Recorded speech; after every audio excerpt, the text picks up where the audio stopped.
लीला बड़ी सुंदर आती है। ठाकुर जी, बहुत ध्यान से सुनिएगा, ठाकुर जी हमारे ब्रज में 12-1 बजे मंदिर बंद हो जाते हैं सारे, और फिर खुलते हैं शाम को 4, 4:30, 5 बजे। उस बीच में ठाकुर जी का ऐसा भाव रहता है कि गैया चरावे गए लाला, इसलिए कोई को दर्शन नहीं देंगे। तो जैसे ही श्रीनाथ जी के गोवर्धन में 12, 12:30 बजे मंदिर बंद होते थे, ठाकुर जी तुरंत कुम्मन दास की कुटिया में चले जाते थे, और कुम्मन दास जी जो कर रहे होते थे ठाकुर जी उसमें हाथ बटाते थे। एक दिन कुम्मन दास जी अपने खेत में हल चला रहे थे, तो इतने में ही श्याम सुंदर कूदते फांदते उछलते, ए कुंभना देख मैं आगो, साक्षात भगवान छोटे से लाला बन के आ जाते। कुम्मन दास जी जैसे एक माँ, आजकल देखते हैं ना फोटोज कभी वायरल हो जाते हैं, एक अभी पुलिस महिला का हो रहा था, कभी किसी वर्किंग वुमेन का हो जाता है कि वो अपने बालक को भी गोद में रखती है, अपना काम भी कर रही होती है। ऐसे ही कुम्मन दास जी यहाँ तो धर लिए ठाकुर जी, और ठाकुर जी को गोद में लेकर के और हल चला रहे हैं, फिर वहां बीज बो रहे हैं, फिर नेक पानी डाल रहे हैं, फिर नेक हल चला रहे हैं, फिर बीज बो रहे हैं, फिर सो ठाकुर जी को ऐसे गोद में लेकर के, इतने में ठाकुर जी मचल गए, ना मैं मोह दो बीज मैं बोऊंगा। तो कुम्मन दास जी हल चला रहे हैं और ठाकुर जी ऐसे अपनी पीतांबरी में बीज भर के बीज उछालते हुए चल रहे हैं कुम्मन दास जी के साथ।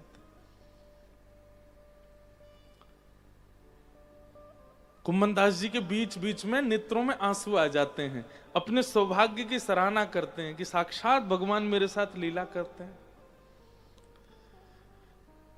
लेकिन तभी शाम का समय हो गया और मंदिर के घंटे घड़ियाल बजने लगे, ठाकुर जी के उत्थापन दर्शन का समय हो गया। जैसे ही उत्थापन दर्शन का समय हुआ, घंटे घड़ियाल मंदिर में बजने लगे, ठाकुर जी तो सामने खड़े हैं कुम्मन दास जी के। तो ठाकुर जी तो खड़े, कुम्मन दास जी दौड़े, अरे हाथ धोऊं पाम धोऊं, दर्शन को समय है गयो, मैं दौड़ के जाऊंगा ठाकुर जी के दर्शन करूंगा।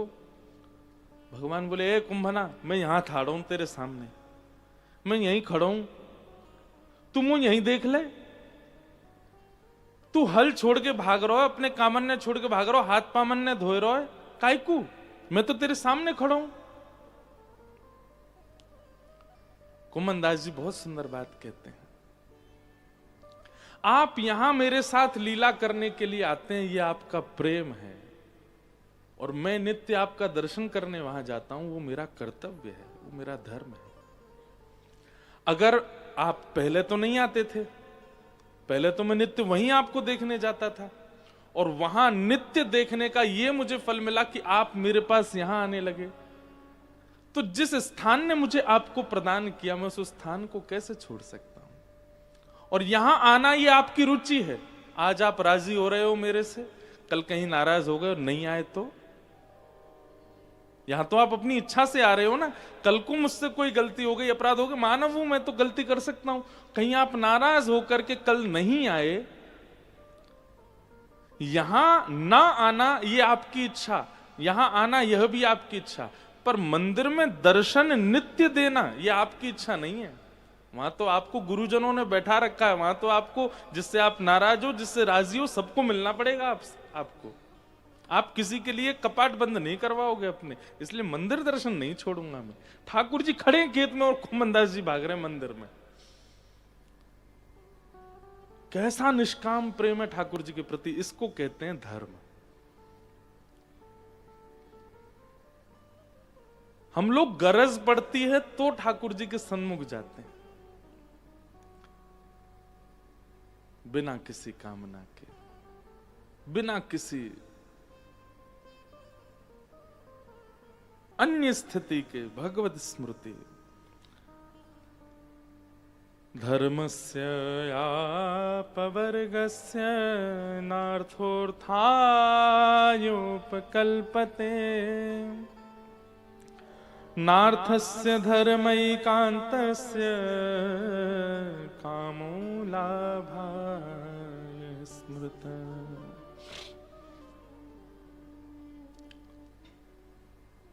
तो अब याद रखिएगा, आज के बाद आप जब भी भगवत स्मरण करते हैं, क्या है ना कि यहां अधिकतर लोग ऐसे बैठे हैं जो बहुत व्यस्त रहते हैं संसारी क्रियाओं में, इसलिए मुझे ये बात कहनी पड़ रही है। नहीं तो मैं तो खुलेआम कहता हूं कि ठाकुर जी की स्मृति एक सेकंड के लिए भी आपके चित्त से जानी नहीं चाहिए। वो स्मरण बना रहे चित्त में, और वो भी कैसे बना रहे? निष्काम, कोई कामना नहीं। हमने तो एक नई बात शुरू करी, लाल जी के दर्शन अब हम कम कराते हैं लोगों को, और जो भी दर्शन करने आता हमारे लाल जी के, हम उसको सौगंध देते, मैं तुमको सौगंध है, हमारे ठाकुर जी से कुछ मांगोगे नहीं। क्यों? वो छोटे से लाला हैं, वो लीला कर रहे हैं, उनको जाकर के संकोच में मत डालना। वृंदावन बिहारी लाल राधा रमण जी के सन्मुख भी कुछ मत मांगिए। वृंदावन में ठाकुर जी इच्छा पूर्ण करने के लिए नहीं बैठे, दुनिया भर में देवी देवता प्रकट कर दिए ठाकुर जी ने इच्छा पूर्ति के लिए। वहां जाइए, वृंदावन में तो केवल वे दोनों राजी रहें, वे दोनों प्रसन्न रहें, उनकी लीला वृंदावन में सदा ऐसी चलती रहे।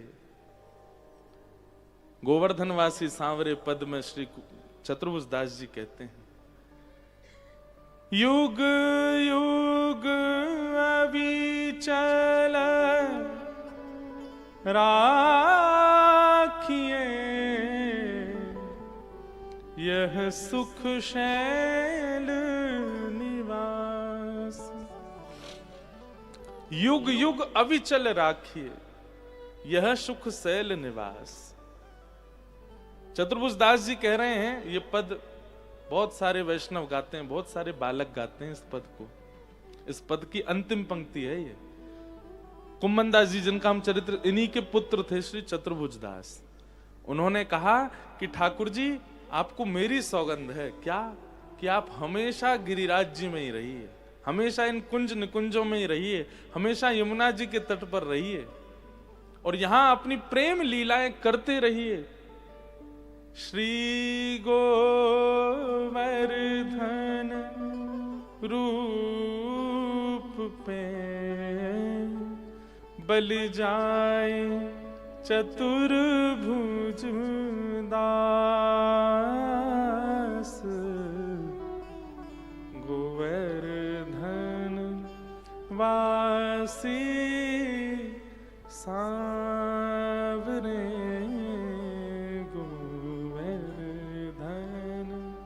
वासी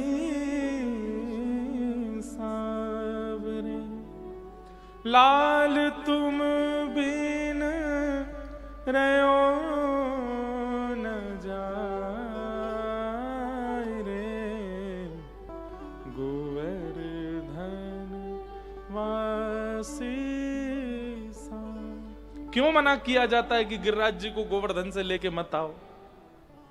कई लोग मना करते हैं ब्रज की रज को भी लेकर के कहीं बाहर नहीं जाना चाहिए वृंदावन से। क्यों?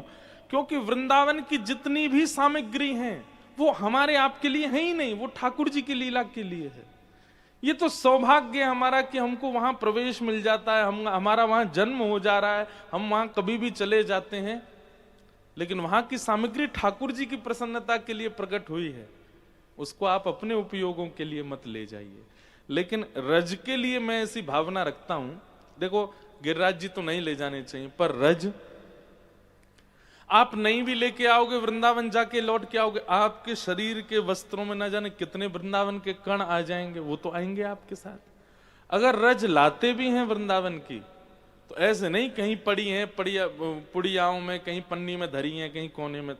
लाओ तो बहुत ससम्मान लेकर के आओ, तो आप ला सकते हैं। जैसे ठाकुर जी को घर में विराजमान करते ऐसी रज विराजमान करो तो आप वृंदावन की रज ला सकते हैं, नहीं तो नहीं। मैंने एक दो कथाओं में बताया है कि अभी बीते कुछ महीने पहले मैं ऑस्ट्रेलिया गया, तो वहां कई सारे युवा बालक मिलने आते थे, पढ़ाई के लिए जो गए हैं, सब अपने अपने बात प्रश्न करते। एक बालक आया, बोले मुझे कुछ नहीं चाहिए, बस मेरे ठाकुर जी का आप दर्शन कर लो। मैंने कहा कितनी दूर है तुम्हारा घर? बोले घर तो दूर है, मुझे पता थी आप नहीं जाओगे, इसलिए मैं चित्र में ही कराना चाहता हूं दर्शन। मैंने हाँ चित्र में कराओ। तो उसने जब चित्र दिखाया तो मैं देख करके आश्चर्यचकित हो गया। एक सुंदर सा घड़ा, और उस घड़े कोई वस्त्र पहना रखे, घड़े कोई नेत्र पधरा रखे, घड़े के ऊपर ही चंदन से नासिका, मुखमंडल आदि सब बना, बहुत सुंदर। और उस घड़े के पास में ही एक सफेद कपड़ा है, उस पर 2 पैरों के निशान हैं। बोले ये मेरे सर्वस्व ठाकुर जी हैं। मैंने कहा भाई ये कैसे ठाकुर जी तुम्हारे? बोले महाराज जी ये जो घड़ा है ना, इसमें वृंदावन की रज है, तो वृंदावन में ठाकुर जी के श्री चरणों का स्पर्श प्राप्त है, तो मैं युगल सरकार की सेवा तो यहाँ नहीं लाया हूं, रज की सेवा लाया। वो रज में ही मैं श्रृंगार करता हूं, उन्हीं को प्रिया प्रियतम मानता हूं। वृंदावन की रज में कुछ कण श्याम वर्ण के हैं, कुछ कण गौर वर्ण के हैं, तो गौर वर्ण वाली हमारी किशोरी जी हैं, श्याम वर्ण वाले हमारे ठाकुर जी हैं, उन्हीं का श्रृंगार आदि करके पधराता हूं। और बगल में जो ये महाराज जी सफेद कपड़े पर जो चरण चिन्ह है, ये मेरे माता पिता के। मैं नित्य दूर रहता हूं माता पिता से, तो इन्हीं को प्रणाम करता हूं। उसके भाव देख करके सुन करके मैं इतना आनंदित हो गया। मैंने कहा भाई एक काम कर, तू मुझे ले ही चल, मुझे दर्शन कराओ, ऐसे ठाकुर जी के तो करने। भावना सबके चित्त में प्रकट नहीं होती, लिख लीजिएगा, उसी के चित्त में प्रकट होंगे भाव जिसको श्री जी स्वीकार कर चुकी होंगी। आप केवल अपने स्थिति में स्थिर हो, गुरुजनों ने जितना बताया केवल उतना ही कर पा रहे हो, ठीक है, ठाकुर जी आपको देख के मुस्कुराते हैं, पर नित्य आपके चिंतन में कोई ना कोई भाव प्रकट होता रहता है, कोई ना कोई लीला प्रकट होती रहती है, कुछ ना कुछ चिंतन पॉजिटिव वे में प्रकट होता रहता है। तो आप ये बात विश्वास मान करके स्वीकार कर लीजिए, श्री जी आपको याद करती हैं, तभी आपके चित्त में वो भाव प्रकट होता है, नहीं तो नहीं हो सकता। तो भैया हमारे वृंदावन के ठाकुर थे, कछु मत मांगो, क्योंकि वृंदावन में तो ठाकुर जी लीला के लिए विराज रहे हैं, उनकी लीला में कोई और भाव नहीं। मुक्त। हम 4 बातों का ध्यान रखते हैं, धर्म, अर्थ, काम और मोक्ष। पर इन चारों का ध्यान रखते रखते हम पंचम पुरुषार्थ को भूल जाते हैं। और वो पंचम पुरुषार्थ क्या है? अगर पंचम पुरुषार्थ का ध्यान रखा जाएगा तो इन 4 पुरुषार्थों पर आपकी दृष्टि नहीं जाएगी। वो पंचम परिपूर्ण है। अगर उस स्थिति में आप चले गए तो इन चारों में आप गौड़ रहोगे, इनका चिंतन ही नहीं करोगे। और पंचम पुरुषार्थ का क्या नाम है? प्रेम। प्रेम। आप स्वयं विचार करके देखिए, क्या आज तक आपने अपने कर्तव्यों में, अपने जो भी आपका प्रोफेशन है उसमें प्रेम का चिंतन करके कुछ किया? नहीं। सुबह उठने से लेकर के रात्रि सोने तक आप धर्म, अर्थ, काम, मोक्ष का चिंतन करते हैं, प्रेम का नहीं। प्रेम की स्थिति में आप नहीं जाते। इसीलिए अपने कर्तव्यों में हमको कहीं ना कहीं असंतुष्टि का अनुभव होता है, कहीं ना कहीं हम उससे संतुष्ट नहीं होते। कर रहे हैं बस, आनंद नहीं आ रहा है, कर रहे हैं बस, प्रसन्नता नहीं है। क्यों? क्योंकि प्रेम का आपने उपयोग ही नहीं किया। वहां प्रेम को केंद्र में रख करके वो क्रिया की ही नहीं गई है।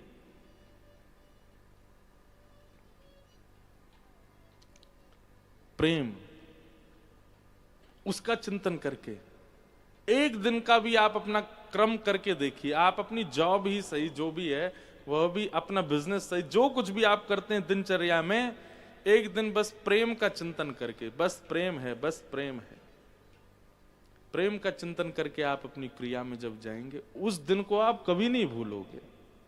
वो आपके सदा चिंतन में रहने वाला साल भर का सबसे उचित और सबसे उत्तम दिन हो जाएगा वो। क्यों? प्रेम प्रधान था उस क्रिया में।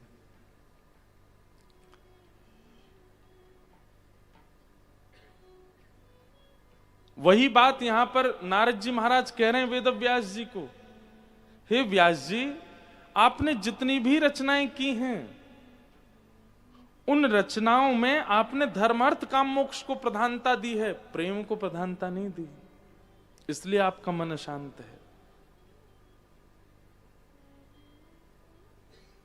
आपके जितने भी ग्रंथ हैं सब घुमा फिरा करके चतुर्विध पुरुषार्थ की प्रधानता बताते हैं, प्रेम नहीं। इसलिए आपका चित्त शांत है। अब बाकी चारों को छोड़िए, केवल प्रेम प्रधान ग्रंथ लिखिए, तब आपका चित्त शांत होगा, तब आपको संतुष्टि होगी। नारद जी महाराज के इस वचन को सुनकर के व्यास जी महाराज बोले, प्रेम का चिंतन कैसे लिखूं?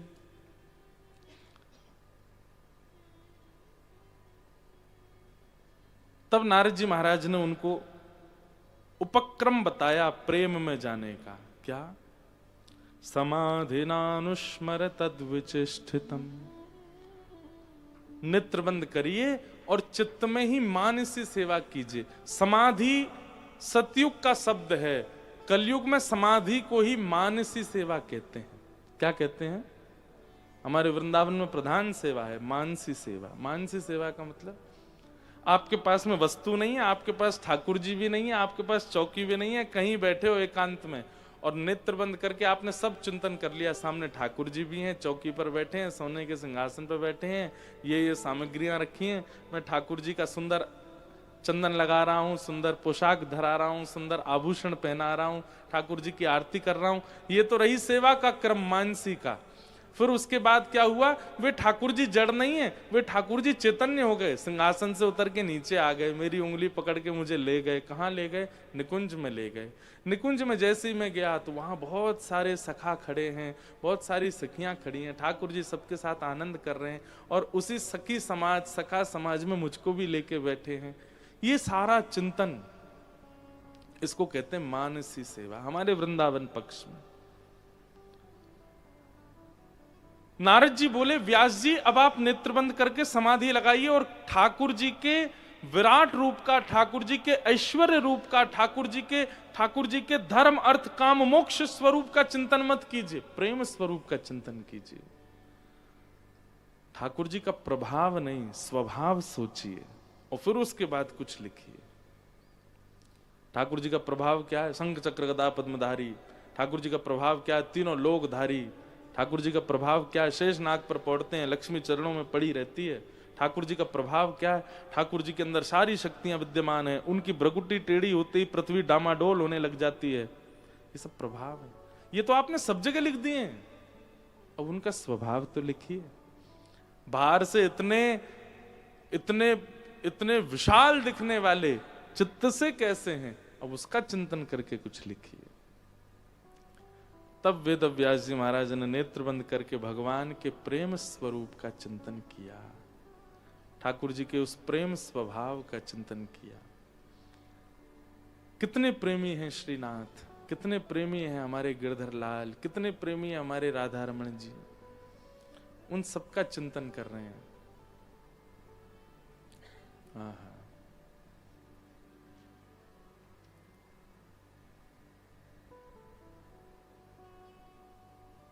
वेद व्यास जी महाराज ने उस प्रेम स्वरूप का चिंतन किया। प्रेम स्वरूप का चिंतन करते हुए वेद व्यास जी महाराज नेत्रों से बहाव हुए अश्रु बहाने लगे और जैसे ही चिंतन पूर्ण हुआ, महीनों तक, वर्षों तक चिंतन करने के बाद जब नेत्र खोल करके देखा है तो वेद व्यास जी चिंतन में ही लिखते जा रहे हैं और उनके चिंतन से ही एक दिव्य पुराण प्रकट हुआ जिसका नाम था श्रीमद् भागवत महापुराण। भागवत की रचना हो गई ठाकुर जी के प्रेम चिंतन से। श्रीमद् भागवत में ठाकुर जी का प्रभाव नहीं है, भागवत में ठाकुर जी का स्वभाव है। एक 5 वर्ष का बालक ध्रुव ठाकुर जी की याचना करके ठाकुर जी को बुलाता है और ठाकुर जी उसके सामने बन करके तो आते हैं, शंख चक्र गदा पद्मधारी, और गरुड़ पर बैठ करके आते हैं, मतलब प्रभाव लेकर के आते हैं। पर ध्रुव को देखते ही ठाकुर जी का प्रभाव सारा शून्य हो जाता है, स्वभाव में प्रकट हो जाते हैं। ध्रुव जी महाराज ने नेत्र खोल करके ठाकुर जी को देखा और ठाकुर जी देख करके 20-25 मिनट 30 मिनट हो गए, कुछ बोले ही नहीं, बस मुस्कुरा रहे हैं और रो रहे हैं। ठाकुर जी बोले, अरे ध्रुव, तुमने हमको बुलाया, कुछ बोलो तो। ध्रुव जी बोले, मैं 5 वर्ष का बालक हूं, अभी मुझसे बोलना ही नहीं आता, मैं कैसे बोलूं और क्या बोलूं, मुझे पता ही नहीं है। ठाकुर जी इतने आनंद में चले गए, अपना शंख स्पर्श कराया, और ध्रुव जी को जब ज्ञान हुआ तब उनकी स्तुति सुनकर के ठाकुर जी ने हृदय से लगाया। ठाकुर जी नृसिंह बन करके गए, प्रभाव धारण करके गए प्रहलाद की रक्षा के लिए। लेकिन हिरण्यकश्यप का वध करने के बाद जब बड़े बड़े देवी देवताओं की स्तुति भी भगवान के क्रोध को शांत नहीं कर पाई, तब ब्रह्मा जी ने प्रहलाद जी से कहा तुम जाओ। प्रहलाद जी को जैसे ही ठाकुर जी ने देखा, 2 शब्द प्रहलाद ने कहे कि ठाकुर जी तो बिल्कुल भाव विह्वल हो गए, दौड़ के गए, प्रहलाद को गोद में लेके अंक में भर लिया, अपनी जीभ से चाटने लगे, उसके सिर पर हाथ फेरने लगे। ठाकुर जी के प्रभाव को गौड़ करके स्वभाव प्रकट करने वाले चरित्र जहां हैं वो है भागवत। यहां ठाकुर जी का प्रेम प्रधान बताया जाता है। वामन बन के गए थे कहां? बलि के यहां। 3 पग जमीन मांगने के लिए भगवान ने वरदान लिया, और जैसे ही बलि ने 3 पग जमीन देने का वरदान दिया, विराट हो गए। 2 पग से तीनों लोक नाप लिए ठाकुर जी ने। तीसरा पग कहां रखूं बलि, मुझे बता, और अगर तूने नहीं बताया तो तुझे नरक भेज दूंगा मैं। बलि बोला तीनों लोक का स्वामी मैं, आपने मेरा खजाना, आपने मेरी संपत्ति को अपना 2 पग से बना लिया, अब तीसरा पग इस संपत्ति के स्वामी के सिर पर रख दीजिए। भगवान तुरंत छोटे हो गए, प्रभाव स्वभाव में परिवर्तित हो गया। बोले वाह, हम तो तुझे छलने आए थे, पर तेरी भक्ति ने हमें बता तू क्या चाहिए तुझे, कितनी अच्छी बात कही तूने, तीसरा पग मेरे सिर पर रख दीजिए। बलि कहते हैं, बोले कि बस एक ही वरदान दे दो, जब जब मैं अपने महल से बाहर जाऊं और जब जब बाहर से भीतर आऊं तब तब आपका दर्शन हो। भगवान बोले सीधे बोल, तेरे द्वारपाल बन जाएं हम। बलि बोला जो आप उचित समझो। ठाकुर जी शंख चक्र लेकर के बलि के द्वार पर खड़े हो गए। अब बलि जब जब जाता है घर से बाहर, ठाकुर जी ठीक है, सब भोजन पानी बढ़िया, बोले तू दर्शन कर निकल, खड़े हम यहीं पे। युद्ध आदि करके लौट के आता है, फिर ठाकुर जी आनंद में बोल, बहुत आनंद में, जाओ भीतर जाओ। कुछ वर्षों बाद लक्ष्मी जी को व्याकुलता हुई, एक कन्या का रूप धारण करके आई और बलि के पास जाके बोली मेरा कोई भाई नहीं है, आप कहें तो मैं आपको भाई बनाऊं। बड़ी सामान्य सी कन्या। बलि बोले हाँ लो रक्षा सूत्र बांधो और आज से तुम हमारी बहन बन जाओ। वो सोच लीजिए, रक्षा सूत्र बंधवाने के बाद कुछ देना पड़ता है। बोले जो मांगोगी सो देंगे। लक्ष्मी जी ने सूत्र बांधा, बोले अब लाइए दीजिए। बोले क्या? आपके जो द्वारपाल है उनसे हमारा ब्याह करा दो। बलि बोला वो द्वारपाल नहीं है, परमात्मा है साक्षात। लक्ष्मी जी बोली तो मैं भी तो लक्ष्मी हूं, तुरंत अपने रूप में प्रकट हो गई। बलि बोले फिर तो आप दोनों का विवाह, तो आप नित्य एक दूसरे के हैं, पर अब मुझे एक सुख दीजिए, क्या दोनों दंपति मेरे भवन में एक विवाह रचाइए और मैं आपका कन्यादान करूं, ये सुख मुझे दो। ठाकुर जी प्रभाव भूल गए, अपना स्वभाव में परिवर्तित होकर के बलि पर कृपा करने लगे। श्रीमद् भागवत में ठाकुर जी का प्रभाव प्रधान नहीं है। महाभारत में केवल प्रभाव ही प्रभाव है। ठाकुर जी का प्रभाव ही वहां दिखा, बिना शस्त्र के ही पूरा युद्ध संभाल रहे हैं। लेकिन श्रीमद् भागवत तो स्वभाव प्रधान ग्रंथ है, और स्वभाव ठाकुर जी का क्या है? प्रेम। इसलिए यहां सुनने वाले के चित्त में भी कोई और इच्छा नहीं होनी चाहिए कि कथा सुनने से मेरे पुण्य बढ़ जाएं, कथा सुनने से मेरे पितृ मुक्त हो जाएं, कथा सुनने से मेरे काम अच्छे चलने लग जाएं, कथा सुनने से मेरे पाप नष्ट हो जाएं। आप तो झोली फैला के केवल कथा से, भागवत से विशेष रूप से केवल प्रेम मांगिए। हमारे ब्रज में गाते हैं, सरस किशोरी। हमारे वृंदावन में प्रेम मंदिर है ना, प्रेम मंदिर को जिन्होंने स्थापित किया ऐसे जगत गुरु श्री कृपालु जी महाराज, उनकी ये रचना है, उनका ये पद है, बहुत अच्छा पद है। गोपी प्रेम की भिक्षा दीजे, कैसे हूँ मोहे अपना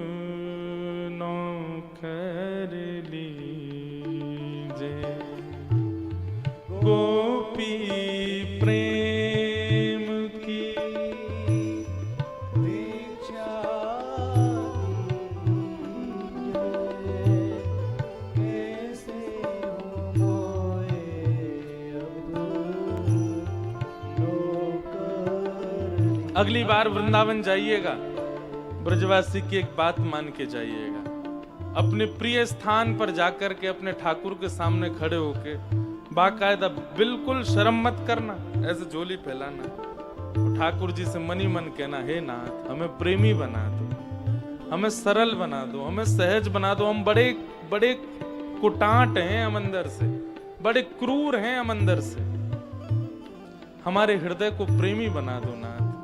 आप विश्वास मानिएगा, वृंदावन से आप संसार की कोई भी वस्तु मांगेंगे शायद वो कभी पूर्ण नहीं होगी।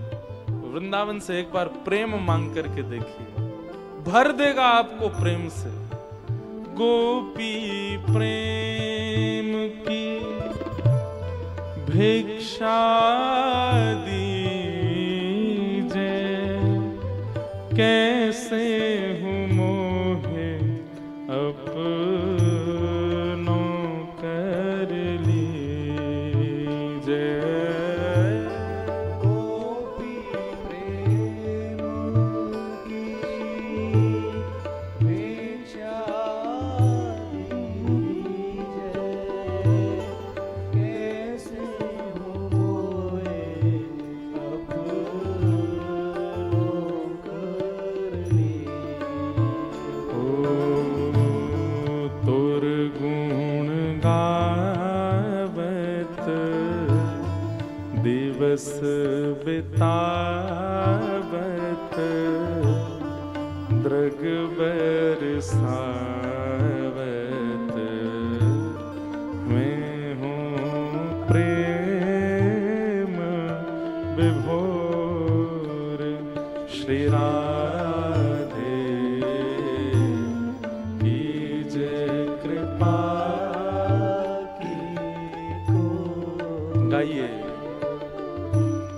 सरस किशोरी बयस की ठोरी, रति रस भोरी, कीजय कृपा की कोर श्री राधे।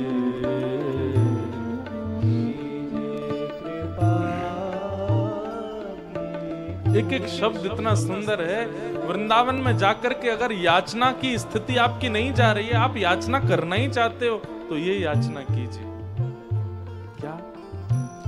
साधनहीन दीन में राधे, तुम करुणामयी प्रेम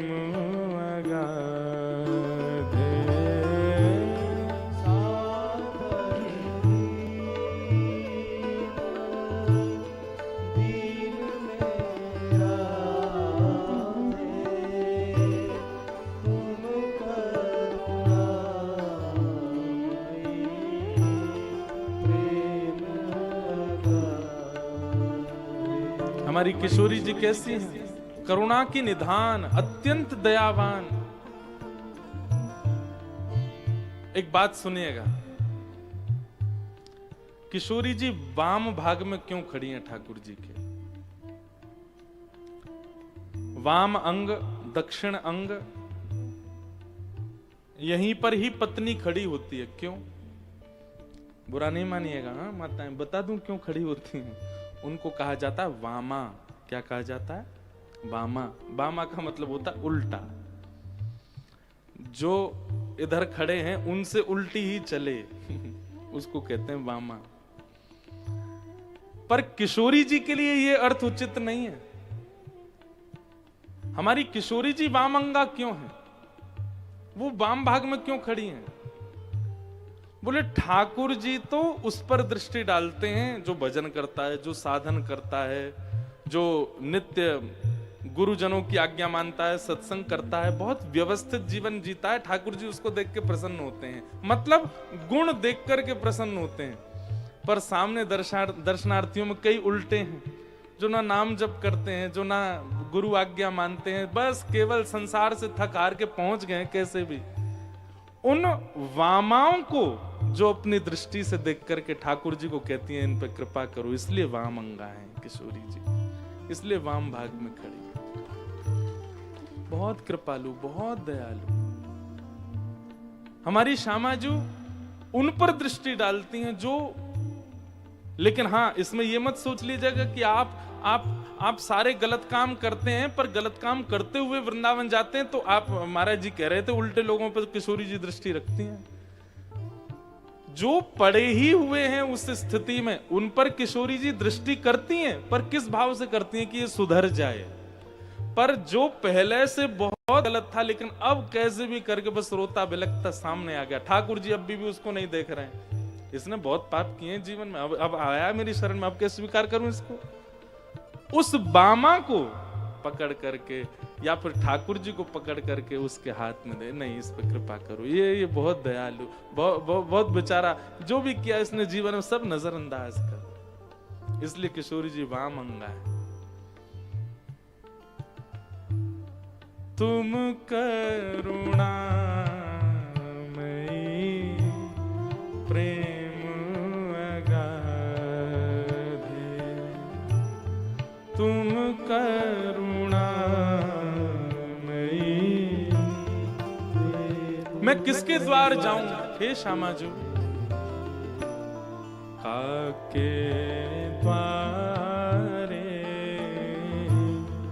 जाए पुकारे, कौन निहारे दीन दुखी के ओर,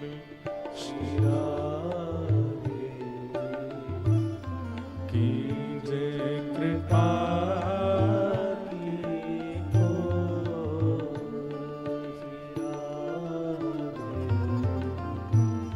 सरस किशोरी बयस की ठोरी, रति रस भोरी, कीजे कृपा की को, श्री राधे। और ये सब मांगना है वृंदावन जा करके, अब तीसरा क्या मांगना है, बहुत सुंदर, भलो बुरो जैसो हूं तिहारो, तुम बिन को ना हित हमारो, भलो बुरो सो तिहारो, तुम बिन को हेतु हमारो, भलो बुरो जैसो हूं तिहारो, तुम बिन को ना हितो हमारो, भलो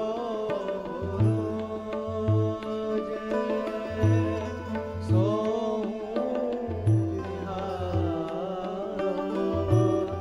तुम बिन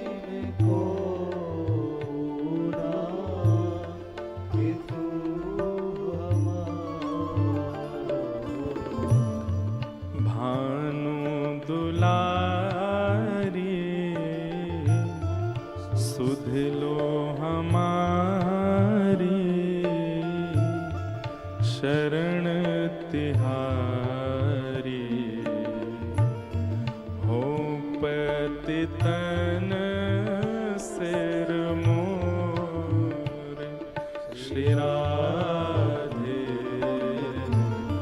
कीजे कृपा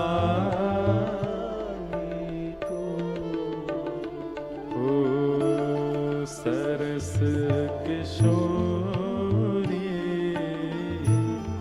बरस की थोरी रत रस भोरी कीजे कृपा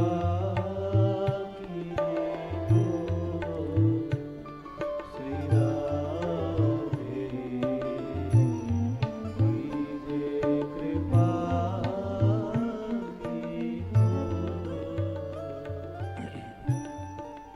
प्रेम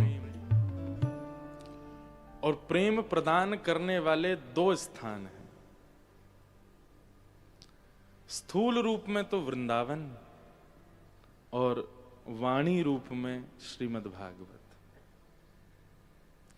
आप वृंदावन से भी प्रेम ही मांगिए और भागवत जी से भी केवल प्रेम मांगिए और कुछ नहीं। ज्ञान के लिए बहुत शास्त्र हैं, वो तो ठीक है कि यहाँ ज्ञान भी मिलता है।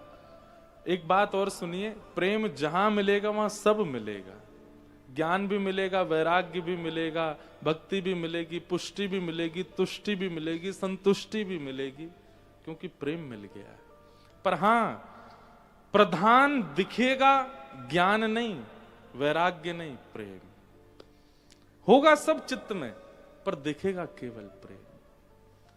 तो प्रेम के दो स्थान हैं, स्थूल रूप में वृंदावन और वाणी रूप में भागवत, और सचल रूप में वैष्णव जन, वृंदावन के ब्रजवासी जन, वृंदावन के संत जन। इन तीनों के जितने आश्रय में रहोगे उतना ज्यादा प्रेम आपके चित्त में आएगा। ये हम आपके लिए कह रहे हैं। व्यक्ति ने अपने जीवन का मोटिव क्या बनाया? धनवान होना।